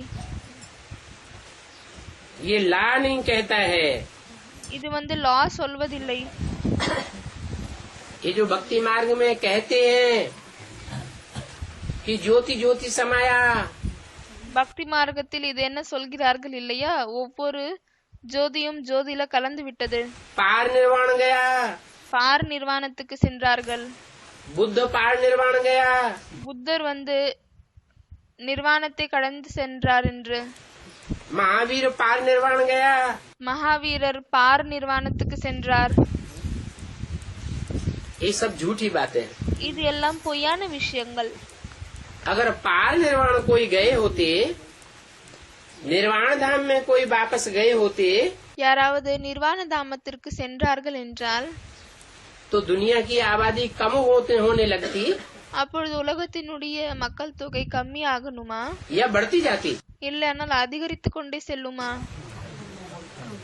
आबादी तो बढ़ती ही जाती है। ஆனால் இன்று மக்கள் தொகை அதிகரித்து கொண்டேதான் செல்கிறது. तो पार निर्वाण तो कोई जाता ही नहीं। அப்பொழுது பார் நிர்வாணத்திற்கு யாருமே செல்வதில்லை. फिर कहते हैं स्वर्ग पधारा। பிறகு சொல்கிறார்கள் ஸ்வர்க்கத்திற்கு சென்றார் என்று. जो मरेगा उसके लिए कहेंगे स्वर्ग पधारा। யார் இறக்கிறார்களோ அவர்களுக்காக சொல்கிறார்கள் இவங்க ஸ்வர்க்கத்திற்கு வந்து விட்டாருன்னு. अब ऐसे स्वर्ग में पधारते जावेंगे, இப்படி ஸ்வர்க்கத்திற்கு சென்று கொண்டே இருந்தால், लोक में जाते जावेंगे, அமர உலகத்திற்கு சென்று கொண்டே இருந்தால் दुनिया तो खाली हो जानी चाहिए। பிறகு இந்த உலகம் காலியாயிட்டு இருக்கணும். दुनिया खाली हो रही है कि और जनसंख्या बढ़ रही है? ஆனால் உலகம் காலியாகி கொண்டே இருக்கிறதா, இல்லையானால் இன்னுமே மக்கள் தொகை அதிகமாகி கொண்டே செல்கிறதா? ये सभी गपोड़े हैं இது எல்லாமே கட்டுக்கதைகள் தான். जो कहते हैं स्वर्ग पधारा, என்னவென்றால் சொல்றாங்க இல்லையா, ஸ்வர்க்கத்திற்கு வந்து விட்டாரு, पार निर्वाण गया, பார் நிர்வாணத்துக்கு போனாரு, ज्योति ज्योति में समाया। ஜோதி எல்லாம் ஜோதியில கலந்து விட்டது. बाप कहते हैं தந்தை ये சொல்கிறார், दुनिया तो एक अविनाशी नाटक है। இந்த உலகம் ஒரு அழிவில்லாத நாடகமாகும். जैसे वो विनाशी नाटक होते हैं, எப்படி அந்த அழியக்கூடிய நாடகங்கள்லாம் இருக்கு. तो जब तक नाटक पूरा न हो, ஆகவே எப்பொழுது வரை இந்த நாடகம் முழுமையாகவில்லையோ, ड्रामा पूरा न हो, டிராமா முழுமையாகவில்லையோ, तो रंगमंच पर एक्ट करने वालों की संख्या बढ़ती जाती है या घटती जाती है? ஆகவே நாடக மேடையில ஆக்ட் பண்ணக்கூடியவர்களின் எண்ணிக்கை அதிகமாகினே போகுமா இல்லையானால் குறையுமா? बढ़ती जाती है। அதிகமாகிக் கொண்டே செல்கிறது. ऐसे ही அதே போல்தான் ये दुनिया भी एक रंगमंच है, नाटकशाला है। இந்த உலகமும் கூட ஒரு நாடக மேடையாகும், நாடகம் பண்ற இடமாகும். इसमें तो परमधाम रूपी घर से आने वाली இதுல பரம்தாமம் ரூபமாகிய வீட்டில் இருந்து வரக்கூடியவர்கள், नाटककारों की संख्या बढ़ती ही जानी है। நாடகம் செய்யக்கூடியவர்களின் எண்ணிக்கை இன்னுமே அதிகமாகிக் கொண்டேதான் செல்லணும். और अंत तक बढ़ती रहेगी। பிறகு கடைசி வரை அதிகமாகிக் கொண்டேதான் இருக்கும். ये अविनाशी ड्रामा है। இது அழிவில்லாத டிராமா நாடகமாகும். इसका अंत कभी नहीं होता है। இதற்கு முடிவு எப்பொழுதும் ஏற்படுவதில்லை. बाप समझाते हैं, தந்தை புரிய வைக்கிறார். कल तुम हमारे पास आए थे, நேற்று நீங்கள் எங்களிடம் வந்திருந்தீர்கள், राजयोग पढ़ रहे थे, ராஜயோகத்தை படித்துக் கொண்டிருந்தீர்கள். तो तुम जानते हो அப்பொழுது நீங்கள் அறிவீர்கள், कि भगवान बाप राजयोग सिखाए राजों का राजा बनाते हैं। பகவான் தந்தை ராஜயோகத்தை கற்பித்து ராஜாக்கெல்லாம் ராஜாவாக்குகிறார் என்று. और ऐसी पढ़ाई बाप के सिवाय और कोई भी नहीं पढ़ा सकता। மற்றும் இப்படிப்பட்ட படிப்பை தந்தையை தவிர வேறு யாராலையுமே கற்பிக்க முடியாது. कौन सी पढ़ाई என்ன படிப்பு? है? राजा बनाने वाली पढ़ाई, ராஜா வாக்குவதற்கான படிப்பு, राजाई की पढ़ाई और कोई नहीं पढ़ा सकता। ராஜாங்கத்தின் படிப்பை வேற யாராலையுமே படிப்பிக்க முடியாது. मानो अंग्रेज आए, ஒருவேளை ஏத்துக்கோங்க, இந்த ஆங்கிலேயர்கள் வந்தாங்க, अंग्रेजों ने ढेर सारे कॉलेज खुलवाए, ஆங்கிலேயர்கள் நிறைய கல்லூரிகளை திறந்தாங்க, यूनिवर्सिटीज बन गई, யூனிவர்சிட்டிலாம் உருவாக்கி விட்டாங்க. वहाँ जो पढ़ाई पढ़ते हैं அங்க என்ன படிப்பை படிக்கிறாங்களோ वो सब विनाशी पढ़ाई पढ़ते हैं। அது எல்லாமே அழியக்கூடிய படிப்பை தான் படிக்கிறாங்க. इंजीनियर बनावेंगे, डॉक्टर बनावेंगे, இன்ஜினியர் ஆக்குவாங்க, டாக்டர் ஆக்குவாங்க, राजा तो नहीं बनावेंगे। ஆனால் ராஜாவாக்குவதில்லை. चाहे इंजीनियर बने, चाहे डॉक्टर बने, இன்ஜினியராக ஆகினாலும் சரி, டாக்டராக ஆகினாலும் சரி, चाहे कोई भी ऊंची से ऊंची पढ़ाई पढ़े, பல எவ்வளவு உயர்ந்ததிலும் உயர்ந்த படிப்பு படிச்சாலும் சரி, बड़े बड़े ऑफिसर बन जावे, பெரியதிலும் பெரிய ஆபீசர் ஆக கூட ஆகலாம். तो भी कहेंगे नौकर हैं। அப்பொழுது கூட என்ன சொல்லப்படுகிறது? இவங்க வேலைக்காரங்க. नौकर माने வேலைக்காரங்கன்னா राजा, ராஜாவா என்ன? नौकर माने नौकर, दास। வேலைக்காரங்க அப்படின்னாலே வேலைக்காரங்க, தாசதாசிகள். राजा तो कोई बनते ही नहीं है। ராஜாவாக யாருமே ஆகுவதே இல்லை. ये राजाई की पढ़ाई तो बाप ही आकर के पढ़ाते हैं। இந்த ராஜாங்கத்தின் படிப்பை தந்தை தான் வந்துவிட்டு படிப்பிக்கிறார். और तो हिस्ट्री में कोई नहीं ये राजाई पढ़ाई नहीं है। வேற யாருமே ஹிஸ்டரியில இந்த ராஜாங்கத்தை படிப்பிக்கவே இல்லை. तो देखो ये बातें और कोई समझा ही नहीं सकते। ஆகவே பாருங்கள், இந்த விஷயத்தை வேற யாராலையுமே புரிய வைக்கவே முடியாது. और तुम बच्चों की सिवाय ये बातें कोई समझ भी नहीं सकते। மற்றும் குழந்தைகளாகி உங்களை தவிர இந்த விஷயத்தை வேற யாராலையுமே புரிஞ்சிக்க கூட முடியாது. अभी बाप समझाते हैं இப்பொழுது தந்தை புரிய कि வைக்கிறார், तुम बच्चे 63 जन्म गटर में पड़े हुए थे। குழந்தைகளாகிய நீங்கள் 63 பிறவி வரை இந்த காவாயில தான் விழுந்து கொண்டிருந்தீர்கள். तुम्हारी बुद्धि गोमूत्र में रमण करने वाली बन गई। उसमें உங்களுடைய புத்தி கழிவு நீர்லயே ஈடுபட்டிருக்கக்கூடிய புத்தியாக மாறிவிட்டது. तुमको कितना सुख आता था, அதுல உங்களுக்கு எவ்வளவு சுகம் கிடைத்தது. बाहर निकलने की दिल ही नहीं होती है। வெளியே வருவதற்கு மனமே வரவில்லை. घड़ी घड़ी वो गटर ही याद आता रहता है। நொடிக்கு நொடி அந்த காவாய் தான் நினைவில் வந்து கொண்டே இருக்கிறது. देखने से ही कहते अभी फिर उस गटर में जाऊं। பார்த்த உடனே சொல்கிறார்கள் என்னவென்றால் இப்பொழுது திரும்பவும் அதே காவாயில தான் போனோம். नहीं देखते हैं तो भी बुद्धि उसी गटर में जाती है। பார்க்கல அப்படின்னா கூட புத்தி அதே காவாயில தான் போகுது. 63 जन्म की आदत पड़ गई है ना। 63 பிறவிகளுடைய பழக்கம் வந்துடுச்சு இல்லையா. बाप कहते हैं தந்தை சொல்கிறார், ज्यों ज्यों समय इस दुनिया का बीतता जाएगा, எவ்வளவுக்கு எவ்வளவு இந்த உலகத்தினுடைய நேரம் கடந்து கொண்டே செல்லுமோ त्यों त्यों माया और ही जोर से उस गटर की याद दिलाती जाएगी। அவ்வளவுக்கு எவ்வளவு மாயா இன்னுமே அதிகமாக அந்த காவாயினுடைய ஞாபகத்தை கொண்டு வரும்.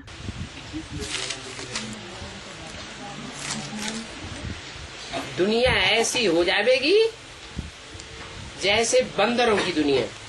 உலகம் எப்படி மாறிடும் அப்படின்னா குரங்குகளுடைய உலகமாக மாறிவிடும்.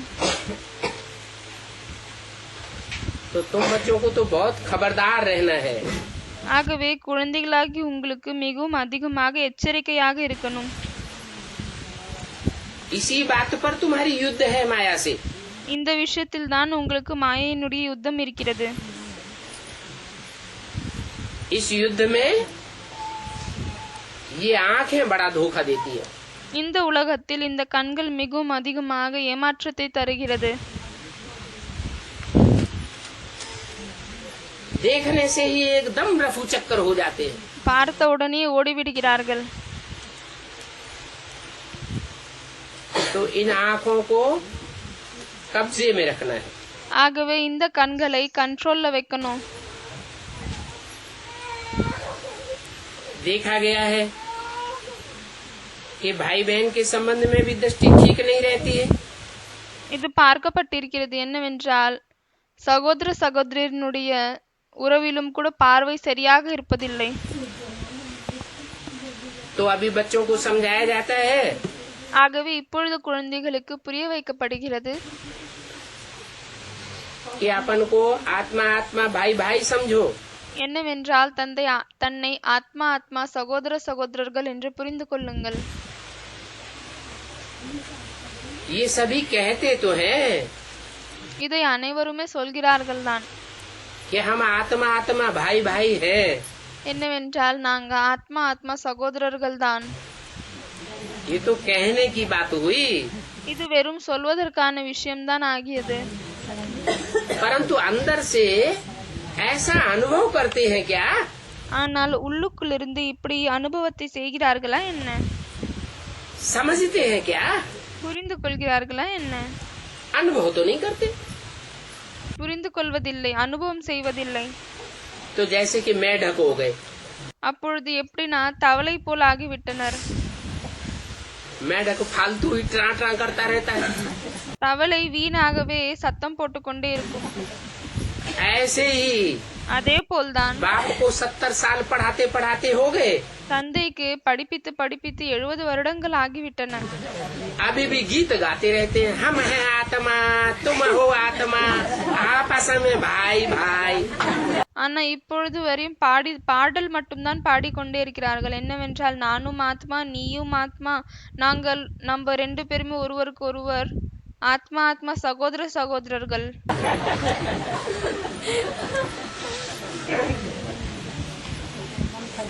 अरे आत्मा स्टार प्रकृति के बीच में याद आता है।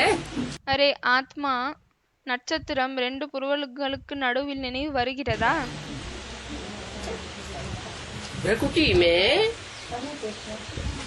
आत्मिक स्मृति की ரெண்டு புருவங்களில் ஆத்மீக நிலையினுடைய प्रैक्टिस पक्की हुई है।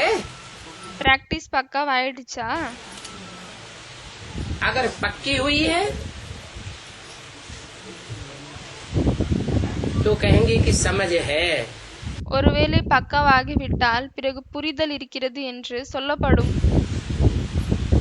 नहीं तो बहुत ऐसे बोलते रहते हैं இல்லையானால் நிறைய பேர் இப்படி சும்மாவே சொல்லிக் கொண்டே இருக்கிறார்கள். कि आत्मा को कैसे याद करें। என்னவென்றால் ஆத்மாவை எப்படி நினைவு செய்வது? हमें आत्मा दिखाई नहीं पड़ती। எங்களுக்கு ஆத்மா தென்படுவதே இல்லை. अरे आत्मा देखने की चीज है, इन आंखों से देख सकते हैं या अनुभव करने की चीज है। அரே ஆத்மா பார்க்கக்கூடிய விஷயமா, இந்த கண்களால் பார்க்க முடியுமா, இல்லையானால் அனுபவம் செய்யக்கூடிய விஷயமா? तो देखो ஆகவே பாருங்கள், अर्थ कुछ भी नहीं समझते हैं। அர்த்தம் எதுவுமே புரிந்து கொள்வதில்லை. जैसे कि मेढक, எப்படின்னா தவளை போல். अभी तुम बच्चे तो बाप की हर यथार्थ बात का अर्थ समझ गए हो। இப்பொழுது குழந்தைகளாகிய நீங்கள் தந்தையினுடைய எல்லா விஷயத்தினுடைய யதார்த்தமான விஷயங்களின் அர்த்தத்தை புரிந்து கொண்டீர்கள். बाप मीठे मीठे बच्चों को बैठ समझाते हैं தந்தை இனிமையிலும் இனிமையான குழந்தைகளுக்கு அமர்ந்து கொண்டு புரிய வைக்கிறார். कि तुम बच्चे என்னவென்றால் குழந்தைகளாகிய நீங்கள் एक बाप के आशुक भक्ति मार्ग में भी थे। ஒரு தந்தையினுடைய காதலியாக பக்தி மார்க்கத்திலும் இருந்தீர்கள். वहाँ भी तुम एक मासूक को याद करते थे। அங்கேயும் கூட நீங்கள் ஒரு காதலனை தான் நினைவு செய்தீர்கள். जन्म जन्मांतर कहते आए हाय राम। நிறைய பிறவியில் சொல்லிக்கொண்டே வந்தீர்கள், ஹே ராமரே, हे भगवान ஹே பகவான், रहम करो, கருணை காமிங்க. ऐसे कहते थे ना। இப்படி சொல்லிக்கொண்டே இருந்தீர்கள் இல்லையா? तो देखो ஆகவே इस பாருங்கள், दुख की दुनिया में ऐसे कहते हैं। இந்த துக்கத்தின் உலகத்தில் இப்படி சொல்றாங்க. नई दुनिया स्वर्ग में तो कब ऐसे नहीं कहेंगे हे भगवान। புதிய உலகம் ஸ்வர்க்கத்தில் ஒரு பொழுதும் இப்படி சொல்ல மாட்டாங்க. என்னவென்றால் ஹே பகவான், हे राम, हाय राम, ஹே ராமரே, ஐயோ ராமரே, रहम करो, கருணை காமிங்க. क्यों नहीं कहेंगे। ஏன் அப்படி சொல்ல மாட்டாங்க? वहाँ तो राम का राज्य होता है और यहाँ அங்கு ராமருடைய ராஜ்யம் தான் இருக்கு. ஆனால் यहाँ तो सारी दुनिया में रावण का राज्य है। இங்கு முழு உலகத்திலும் ராவணனுடைய ராஜ்யம் தான் இருக்கு. अभी तुम बच्चों को राम राज्य में ले जाते हैं। இப்பொழுது குழந்தைகளாகி உங்களை ராம ராஜ்யத்துக்கு அழைத்து செல்கிறார். तो समझना चाहिए ஆகவே புரிந்து கொள்ள कि जब வேண்டும், हम राम के राज्य में जाते हैं எப்பொழுது நாம் ராமருடைய ராஜ்யத்திற்கு செல்கிறோமோ तो राम की श्रीमत पर चलना चाहिए ना। அப்பொழுது ராமருடைய ஸ்ரீமத்தின் அடிப்படையில் நடக்க வேண்டும் இல்லையா? और राम की श्रीमत पर कैसे चलेंगे। ராமருடைய ஸ்ரீமத்தின் அடிப்படையில் எப்படி செல்வோம், நடப்போம்? है? अरे राम को पहचानेंगे तब श्रीमत पर चलेंगे कि बिना पहचाने श्रीमत पर चलेंगे।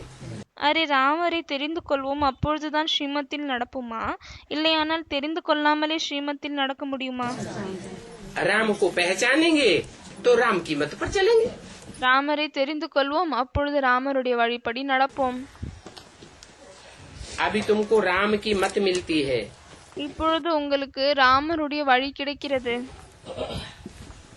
जिसको ईश्वरीय मत भी कहा जाता है। எதை ஈஸ்வரனுடைய வழி என்றும் கூட சொல்லப்படுகிறது. फिर सतयुग त्रेता में तुम्हें मिलेगी दैवी मत। பிறகு சத்தியுகம் திரேதாயுகத்தில் உங்களுக்கு தெய்வீக வழி கிடைக்கும். ईश्वरीय मत है ऊंच चढ़ाने वाली, ஈஸ்வரிய வழி மேலே எழுப்பக்கூடியதாகும். और दैवी मत हो चाहे मनुष्य मत हो, பிறகு தெய்வீக வழியாக இருந்தாலும் சரி, மனிதர்களின் வழியாக இருந்தாலும் சரி, वो सब नीचे गिराने वाली है। அது அனைத்தும் கீழே விழ வைக்கக்கூடியதாகும்.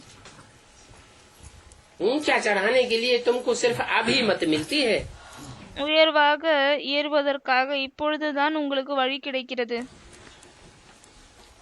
और अभी तुम राम को पहचान सकते हो। பிறகு இப்பொழுதுதான் உங்களால் ராமரை தெரிஞ்சுக்க முடியும். फिर राम की पहचान न सतयुग में होगी, न त्रेता में होगी, न द्वापर में और न कलयुग में।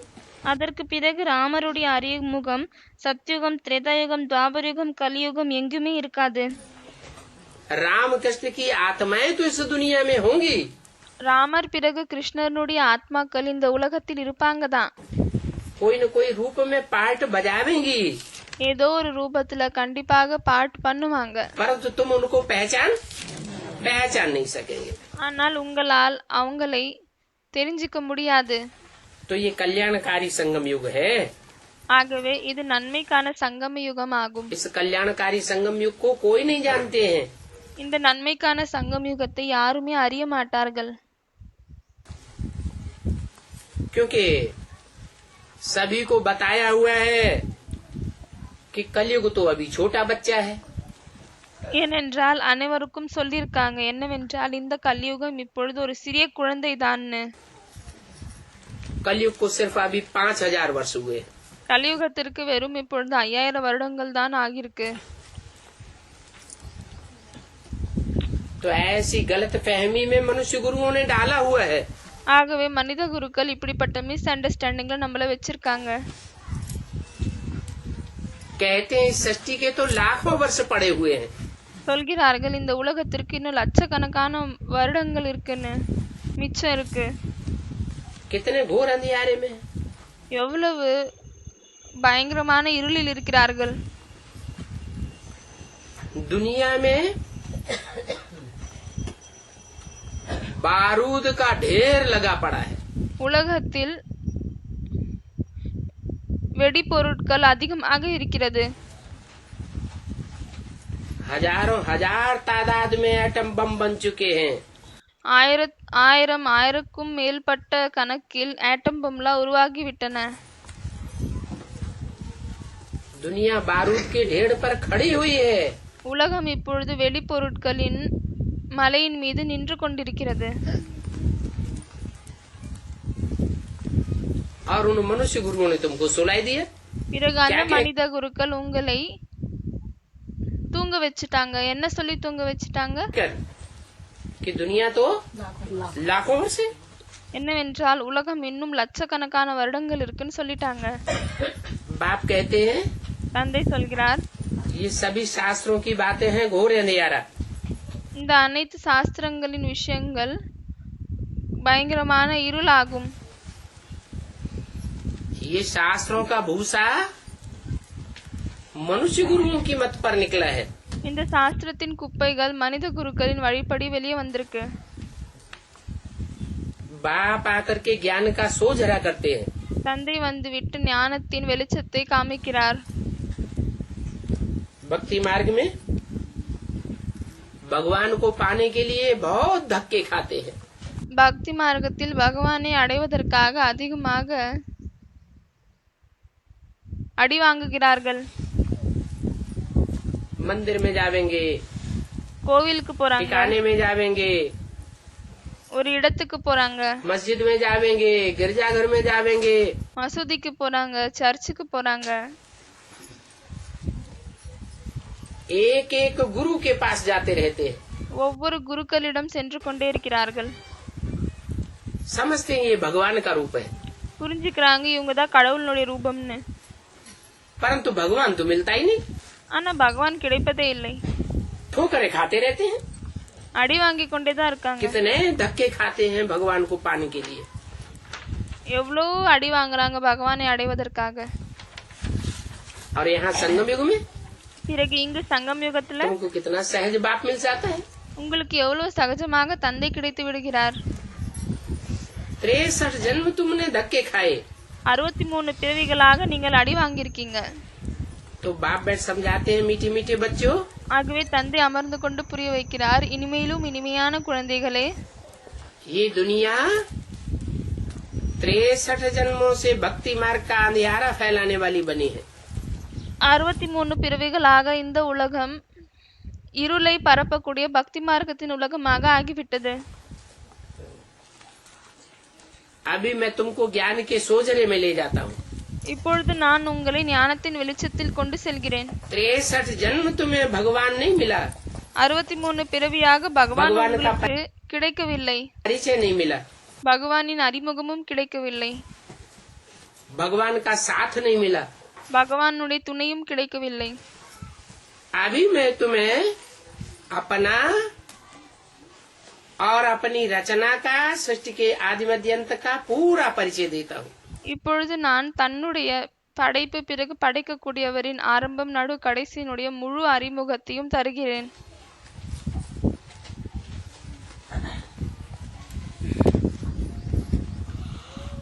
23 जुलाई 1968 की वाणी का तीसरा पेज। வாணியினுடைய 3வது பக்கம். तो बाप कहते हैं ஆகவே தந்தை इस சொல்கிறார், भक्ति मार्ग की भी ड्रामा अनुसार नूद है। இந்த பக்தி மார்க்கமும் கூட டிராமாவின் அடிப்படையில் அடங்கி இருக்கிறது. फिर ये भक्ति मार्ग फिर भी होगा। திரும்பவும் இந்த பக்தி மார்க்கம் திரும்பவும் இருக்கும். अभी तो तुम्हारी बुद्धि में बैठ गया है இப்பொழுது உங்களுடைய क्या? புத்தியில் அமர்ந்து விட்டது என்ன? कि अभी तो हमें भगवान मिल गया है, अभी हमें भटकने की दरकार नहीं है। இப்பொழுது நமக்கு பகவான் கிடைத்து விட்டார், இப்பொழுது நம்மளுக்கு அலைய வேண்டிய அவசியமே இல்லை. जिनको नहीं मिला है उनकी बुद्धि अभी भी भटकती रहती है। யாருக்கு கிடைக்கவில்லையோ அவங்களுடைய புத்தி இன்னுமே அலைப்பாய்ந்து கொண்டே இருக்கிறது. इस पार्टी में जावेंगे, उस पार्टी में जावेंगे, இந்த பார்ட்டிக்கு போவாங்க, அந்த பார்ட்டிக்கு போவாங்க. तो क्या कहेंगे? बुद्धि भटकी हुई है या ठहर गई है? அப்பொழுது என்ன சொல்வார்கள்? புத்தி வந்து அலைப்பாய்ந்து கொண்டே இருக்கிறதா, இல்லையானால் நின்று விட்டதா? भटकी हुई है। அலைப்பாய்கிறது. तुम तो कहते हो हम तो जाते हैं शिव बाबा के पास। நீங்கள் சொல்கிறீர்கள் நாங்க வந்து சிவபாபாவிடம் தான் செல்கிறோம். कोई तुमसे पूछते हैं कहाँ जाते हो, யாராவது உங்ககிட்ட கேக்குறாங்க எங்க போறீங்க, तो तुम क्या कहेंगे? அப்போ நீங்க என்ன சொல்வீங்க? हम तो जाते हैं शिव बाबा के पास, बाप दादा के पास। நாங்க வந்து சிவபாபாவிடம் பாப்தாதாவிடம் செல்கிறோம் என்று சொல்வீர்கள். परंतु इन बातों को तुम ब्राह्मण बच्चे ही समझते हो। ஆனால் இந்த விஷயங்களை நீங்கள் பிராமண குழந்தைகள் தான் புரிந்து கொள்கிறீர்கள். कोई मनुष्य तो इन बातों को समझ नहीं सकता। எந்த ஒரு மனிதனாலும் இந்த விஷயங்களை புரிஞ்சிக்க முடியாது. तुम तो ब्राह्मण बन गए हो, நீங்கள் பிராமணர் ब्रह्म की ஆகிவிட்டீர்கள். औलाद बन गए हो, तो तुमको पता है பிரம்மாவினுடைய குழந்தை ஆகிவிட்டீர்கள். ஆகவே நீங்கள் இதை அறிவீர்கள். मनुष्यों का तो मन भटकता रहता है, மனிதர்களினுடைய மனம் அலைப்பாய்ந்து கொண்டே இருக்கிறது. इसलिए उनको मनुष्य कहा जाता है। அதனால்தான் அவர்களை மனிதன் என்று சொல்லப்படுகிறது. तुम कहते हो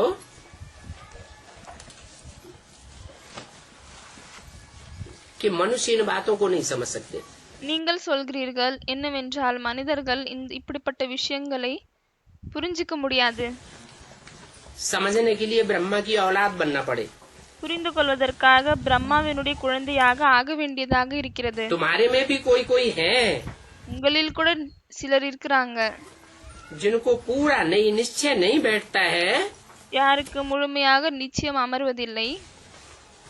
तो माया उनको एकदम हप कर लेती है। அப்பொழுது மாயை அவர்களை ஒரேடியாக சாப்பிட விடுகிறது. इसके लिए शास्त्रों में कहानी बनाई हुई है। இதற்காக சாஸ்திரத்தில் கதை கூட உருவாக்கியிருக்காங்க. माया ग्राह ने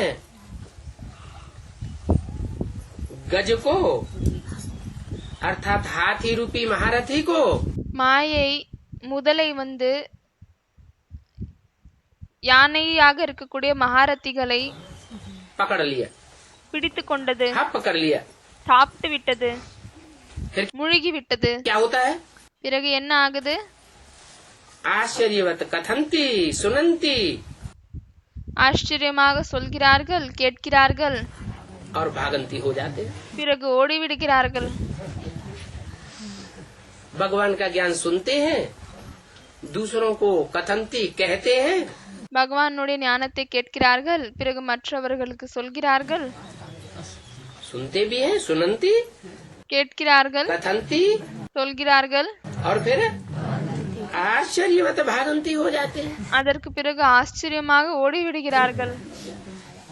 पुराने पुराने जो भी चले गए हैं பழையவங்க யாரெல்லாம் போயிட்டாங்களோ उनका भी ये गायन है। அவர்களுக்காகவும் இது பாடப்படுகிறது. और अभी अभी नए नए जो निकल रहे हैं பிறகு யார் இப்பொழுது புதுசா வராங்களோ वो भी भागंती होते रहते हैं, அவர்களும் ஓடிக்கொண்டே उनका இருக்கிறார்கள். भी यही गायन है। அவர்களுக்கும் இதேதான் பாடப்படுகிறது. अच्छे अच्छे महारथियों को நல்ல நல்ல மகாரத்திகளை माया हरा लेती है। மாயை வந்து தோக்க வைக்குது. बच्चे बाबा को लिखते हैं, குழந்தைகள் பாபாவிற்கு எழுதுகிறார்கள், बाबा आप अपनी माया को हमारे पास मत भेजो। பாபா நீங்க உங்களுடைய மாயையை எங்களிடம் அனுப்பாதீர்கள். बाप कहते हैं अरे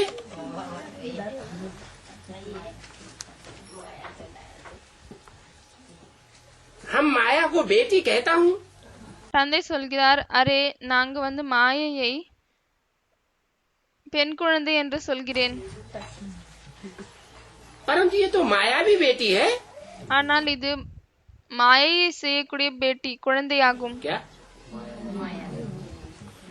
मना जो असली बेटी होगी அப்படின்னா யார் வந்து உண்மையான பெண் குழந்தையாக இருக்குமோ उसके चरित्र में, அவங்களுடைய சரித்திரத்துல, और जो मायावी बेटी होगी பிறகு மாயை வித்தையை காமிக்கக்கூடிய குழந்தையாக இருக்குமோ उसके चरित्र में फर्क होगा या नहीं होगा?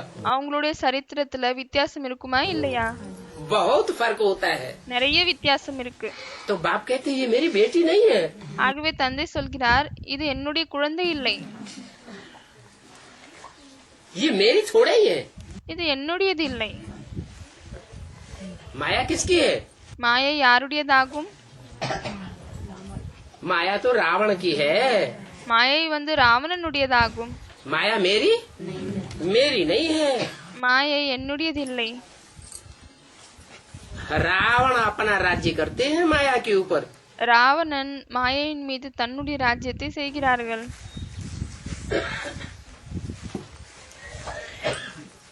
और माया बेटी की एक भुजा नहीं है। பிறகு மாயை குழந்தைக்கு ஒரு கரம் இல்லை. क्या என்ன? हजारों हजार भुजाएं हैं। 1000க்கும் மேற்பட்ட 1000 கரங்கள் இருக்கு. कभी कोई भुजा से काम करती है, कभी कोई भुजा से काम करती है। சில நேரம் ஏதோ ஒரு கரம் மூலமாக வேலை செய்து, சில நேரம் ஏதோ ஒரு கை மூலமாக வேலை செய்து. इन माया बेटियों के ऊपर रावण का राज्य चलता है। இந்த மாயை பெண் குழந்தையின் மேல் ராவணனுடைய ராஜ்யம் நடக்குது. अभी हम तो अपना राज्य स्थापन कर रहा हूँ। இப்பொழுது நாம் நம்மளுடைய ராஜ்யத்தை தான் ஸ்தாபனை செய்கிறோம். हमारे राज्य का नाम क्या है? நம்ம ராஜ்யத்தின் பெயர் என்ன? है? राम राज्य। ராமராஜ்யம். वो समझते हैं कि यह राज्य परंपरा से चला आया है। அவர்கள் புரிந்து கொள்கிறார்கள் என்னவென்றால் இந்த ராஜ்யம் வந்து பரம்பரையா நடந்து வந்திருக்குன்னு. बाप भी समझाते हैं ये रावण तुम्हारा बहुत पुराना दुश्मन है। தந்தை கூட புரிய வைக்கிறார், இந்த ராவணன் உங்களுடைய மிகவும் பழைய எதிரியாகும். बहुत पुराना दुश्मन है, इसलिए हर वर्ष जलाते रहते हैं। மிகவும் பழைய எதிரியாகும், அதனால் தான் ஒவ்வொரு வருடமும் எரித்து கொண்டே இருக்கிறார்கள். बहुत वहाँ जाते हैं रामलीला देखने के लिए। நிறைய பேர் அங்கு செல்கிறார்கள் ராமலீலையை பார்ப்பதற்காக. जहाँ रावण को जलाते हैं। எங்கு ராவணனை எரிக்கிறார்களோ அங்கு. मैसूर में तो बहुत रावण जलाते हैं। மைசூர்ல வந்து மிகவும் அதிகமாக ராவணனை எரிக்கிறார்கள். दशहरा बहुत मनाते हैं। தசரா ரொம்ப கொண்டாடுறாங்க. எங்க? क्यों मैसूर में? क्यों? ஏன் மைசூர்ல தான் கொண்டாடுறாங்க? सूर माना सूर्य। சூர் என்றால் சூரியன். मैसूर में बहुत दशहरा मनाते हैं। மைசூர்ல நிறைய தசரா கொண்டாடுறாங்க. रावण को जलाने का बहुत बड़ा पर्व मनाते हैं। ராவணனை எரிப்பதற்காக மிகவும் பெரிய பண்டிகை கொண்டாடுறாங்க. मैसूर में क्यों? ஆகவே அது மைசூர்ல தான் ஏன் கொண்டாடுறாங்க? भारत में और भी तो बहुत शहर हैं, பாரதத்துல இன்னும் அதிகமா நிறைய சிட்டிலாம் இருக்கு இல்லையா? उनका नाम क्यों नहीं लिया? அவர்களுடைய பெயர் ஏன் சொல்லல? हैं?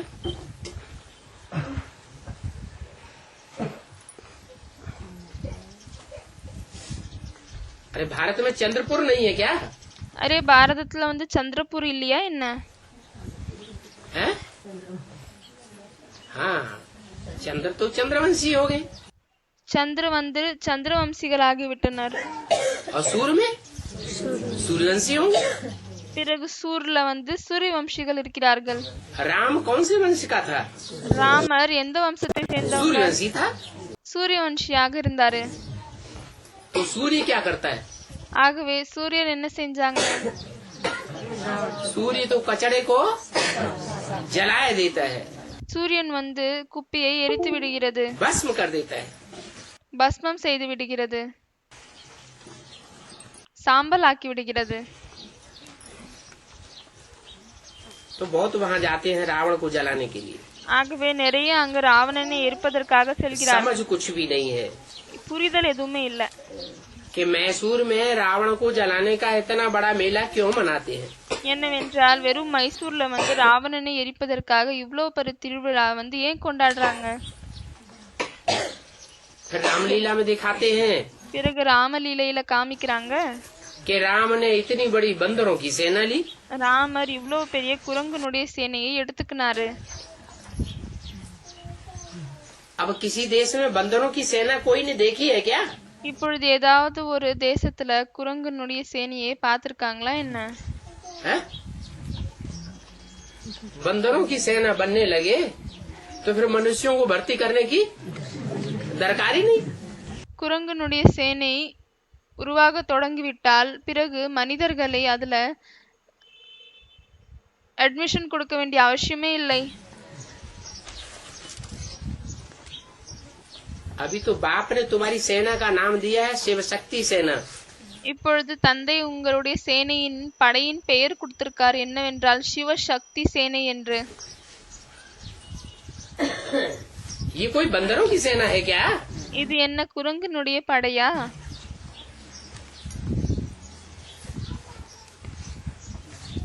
उन्होंने फिर सेना का नाम डाल दिया है बंदरों की सेना। அவர்கள் பிறகு அந்த படைக்கு பெயர் கொடுத்து விட்டார்கள், குரங்கு படை என்று. तो भक्ति मार्ग में शास्त्रों में ஆகவே பக்தி மார்க்கத்துல சாஸ்திரத்துல बंदरों की सेना नाम क्यों डाल दिया? குரங்குனுடைய சேனை என்று ஏன் பெயர் கொடுத்து விட்டனர்? बाबा तो शिव शक्ति सेना कहते हैं। பாபா வந்து சிவசக்தி சேனை என்று சொல்கிறார். हैं? माने बाबा झूठ बोलते हैं। அப்பனா என்ன பாபா பொய் சொல்றாரா? बाबा ने शिव शक्ति सेना कहा, ये झूठ हो गया। பாபா சிவசக்தி சேனை என்று சொல்லியிருக்கிறார், இது என்ன பொய் ஆயிடுச்சா?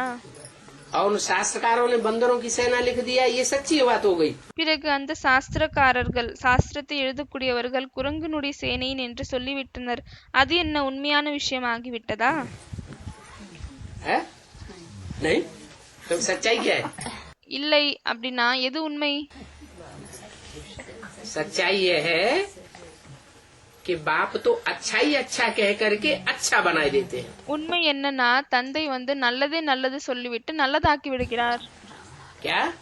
என்ன? बाप ये नहीं कह देखते कि ये भिखारी है, ये बंदर है। தந்தை இது பார்ப்பதில்லை, என்னவென்றால் இவங்க விகாரிகள் குரங்குகள். बाप तो भविष्य का रूप देखते हैं। தந்தை வந்து எதிர்காலத்தில் இருக்கக்கூடிய ரூபத்தை தான் பார்க்கிறார். इसलिए कहते हैं तुम हो शिव शक्ति सेना। அதனால் தான் சொல்கிறார், நீங்கள் வந்து சிவசக்தி சேனை ஆவீர்கள். बाप की नजर तुमको ऊंची नजर से देखती है தந்தையினுடைய பார்வை உங்களை உயர்ந்த பார்வையில் பார்க்கிறதா, या नीची नजर से देखती है? இல்லையானால் தாழ்ந்த பார்வையில் பார்க்கிறதா? ऊंची नजर से देखती है। உயர்ந்த பார்வையில் தான் பார்க்கிறது. गुरु लोग பிறகு அந்த குருக்கள் नीची नजर से देखते हैं एक दूसरे को। ஒருத்தரின் ஒருத்தரை தாழ்ந்த பார்வையில் பார்க்கிறார்கள். इसलिए उन्होंने राम की बंदर सेना दिखाई दी। அதனால்தான் அவர்கள் ராமருக்கு குரங்கு சேனையை காமித்து விட்டனர். बाप समझाते हैं बरोबर तुम बंदर थे, தந்தை வைக்கிறார், நீங்கள் குரங்காக தான் இருந்தீர்கள். अभी तुम बंदर से मंदिर लायक बन रहे हो. இப்பொழுது நீங்கள் குரங்கிலிருந்து கோவிலில் பூஜைக்கு தகுந்தவங்களாக ஆகிக் கொண்டிருக்கிறீர்கள். अभी तुम शिव बाबा से शक्ति ले रहे हो ना, இப்பொழுது நீங்கள் சிவபாபாவிடம் இருந்து சக்தி எடுத்துக் கொள்கிறீர்கள் तो இல்லையா? शिव शक्ति सेना हो. ஆகவே சிவ சக்தி சேனைகள் ஆவீர்கள். रावण पर जीत पाने के लिए तुम शक्ति लेते हो, ராவணன் மீது வெற்றி அடைவதற்காக நீங்கள் சக்தி எடுத்துக் கொள்கிறீர்கள். और ये भी जानते हो பிறகு இதையும் கூட அறிவீர்கள், कि बाप ही आकर के राजयोग सिखाते हैं. பாபா தான் வந்துவிட்டு ராஜயோகத்தை கற்பிக்கிறார். अनेक प्रकार की कथाएं बना दी हैं. இதன் மீது நிறைய விதமான கதைகளை உருவாக்கி விட்டனர். अमर कथा, அமர கதை, तीजरी की कथा, सत्यनारायण की कथा, தீஜரியின் கதை, சத்யநாராயணனுடைய கதை, कितनी कथाएं बनाई हुई है. எவ்வளவு கதைகள் உருவாக்கி விட்டனர். अभी तुम तो जानते हो இப்பொழுது நீங்கள் அறிவீர்கள், कि बाबा अमर बनने की कथा हमको सुनाई रहे हैं. பாபா அமர் ஆகுவதற்காக கதை நமக்கு தான் சொல்கிறார். इसलिए बाबा कहते हैं तुम सब पार्वतियां हो. அதனால்தான் பாபா சொல்கிறார், நீங்கள் அனைவரும் பார்வதிகள் ஆவீர்கள். उन्होंने तो लिख दिया है, एक पार्वती को कथा सुनाई. அவர்கள் எழுதிவிட்டனர் என்னவென்றால் ஒரே ஒரு பார்வதிக்கு தான் கதையை சொன்னார்னு. बाकी कोई पहाड़ों पर कथा नहीं सुनाई. அதை தவிர மலையில உட்காந்து கதை சொல்லல. क्या मतलब हुआ पहाड़ों पर कथा सुनाई उसका? கதையில உட்காந்து மலையில உட்காந்து கதை சொல்லியிருக்காங்க. இதனுடைய அர்த்தம் என்ன ஆகியது? कि ऊंची स्टेज में, என்னவென்றால் உயர்ந்த ஸ்டேஜ்ல, निराकारी स्टेज में बैठ करके நிராகாரி ஸ்டேஜ்ல அமர்ந்து கொண்டு ये ऊंची ऊंची बातें सुनाते हैं. இந்த உயர்ந்ததிலும் உயர்ந்த விஷயங்களை சொல்கிறார். ज्ञान की ऊंची ऊंची गहराइयों की बातें सुनाते हैं. ஞானத்தில் உயர்ந்ததிலும் உயர்ந்த ஆழமான விஷயங்களை சொல்கிறார்.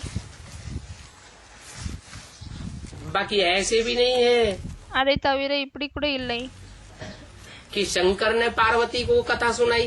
என்னவென்றால் சங்கர் அமர்ந்துவிட்டு பார்வதிக்கு கதை சொன்னார். இப்படி இல்லை. कथा कौन सुनाते हैं सच्चाई की? உண்மையின் கதையை யார் சொல்கிறார்? है शिव बाबा सुनाते हैं. சிவ பாபா शंकर சொல்கிறார். तो खुद ही याद में बैठता है. சங்கர் தானே நினைவுல தான் அமர்றாரு. तो जो याद में बैठता है वो पतित है या पावन है? ஆகவே யார் நினைவுல அமர்றாங்களோ அவங்க பத்திதா இல்லையானால் பாவனமானவங்களா? वो तो खुद ही पतित है. அவங்க தானே பத்தித்தமானவங்க தான். नहीं तो पावन को याद करने की क्या दरकार? இல்லையானால் தூய்மையாக இருக்கக்கூடியவங்களை நினைவு செய்ய வேண்டிய என்ன அவசியம் இருக்கு? अच्छा, நல்லது. ओम शांति. ஓம் சாந்தி.